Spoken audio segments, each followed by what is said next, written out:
पवन पुत्र हनुमान बाल ब्रह्मचारी थे, लेकिन मकरध्वज को उनका पुत्र कहा जाता है। यह कथा उसी मकरध्वज की है। वाल्मीकि रामायण के अनुसार लंका जलाते समय आग की तपिश के कारण हनुमान जी को बहुत पसीना आ रहा था। इसलिए लंका दहन के बाद जब उन्होंने अपनी पूंछ में लगी आग को बुझाने के लिए समुद्र में छलांग लगाई तो उनके शरीर से पसीने की एक बड़ी सी बूंद समुद्र में गिर पड़ी। उस समय एक बड़ी मछली ने भोजन समझ वह बूंद निगल ली। उसके उदर में जाकर वह बूंद एक शरीर में बदल गई।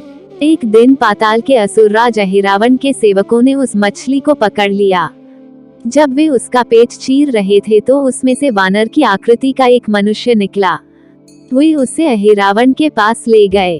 अहिरावण ने उसे पातालपुरी का रक्षक नियुक्त कर दिया। यही वानर हनुमान पुत्र मकरध्वज के नाम से प्रसिद्ध हुआ। जब राम रावण युद्ध हो रहा था तब रावण की आज्ञानुसार अहिरावण राम लक्ष्मण का अपहरण कर उन्हें पातालपुरी ले गया। उनके अपहरण से वानर सेना भयभीत व शोकाकुल हो गई, लेकिन विभीषण ने यह भेद हनुमान के समक्ष प्रकट कर दिया। तब राम लक्ष्मण की सहायता के लिए हनुमान जी पातालपुरी पहुँचे।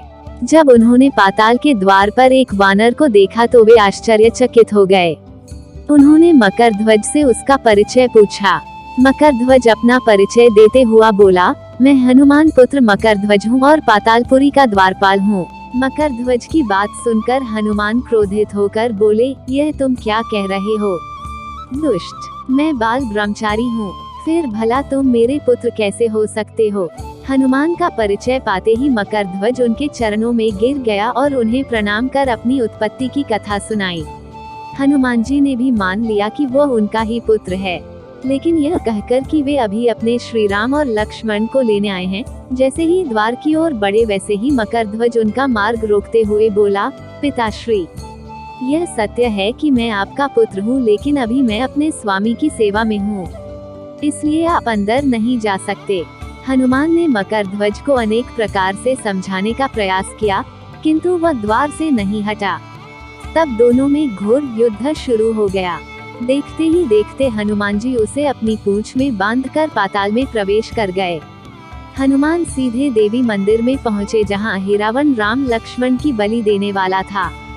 हनुमान जी को देखकर चामुंडा देवी पाताल लोक से प्रस्थान कर गईं।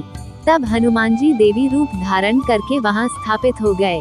कुछ देर के बाद अहिरावण वहां आया और पूजा अर्चना करके जैसे ही उसने राम लक्ष्मण की बलि देने के लिए तलवार उठाई, वैसे ही भयंकर गर्जन करते हुए हनुमान जी प्रकट हो गए और उसी तलवार से अहिरावण का वध कर दिया। उन्होंने राम लक्ष्मण को बंधन मुक्त किया। तब श्री राम ने पूछा, हनुमान, तुम्हारी पूंछ में यह कौन बंधा है? बिल्कुल तुम्हारे समान ही लग रहा है, इसे खोल दो। हनुमान ने मकरध्वज का परिचय देकर उसे बंधन मुक्त कर दिया। मकरध्वज ने श्री राम के समक्ष सिर झुका लिया। तब श्री राम ने मकरध्वज का राज्याभिषेक कर उसे पाताल का राजा घोषित कर दिया और कहा कि भविष्य में वह अपने पिता के समान दूसरों की सेवा करे। यह सुनकर मकरध्वज ने तीनों को प्रणाम किया।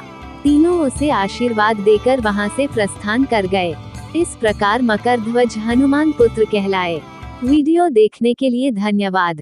इसी प्रकार के वीडियो देखने के लिए अभी लाइक करें, सब्सक्राइब करें। मिलते हैं अगले वीडियो में, तब तक के लिए जय हिंद।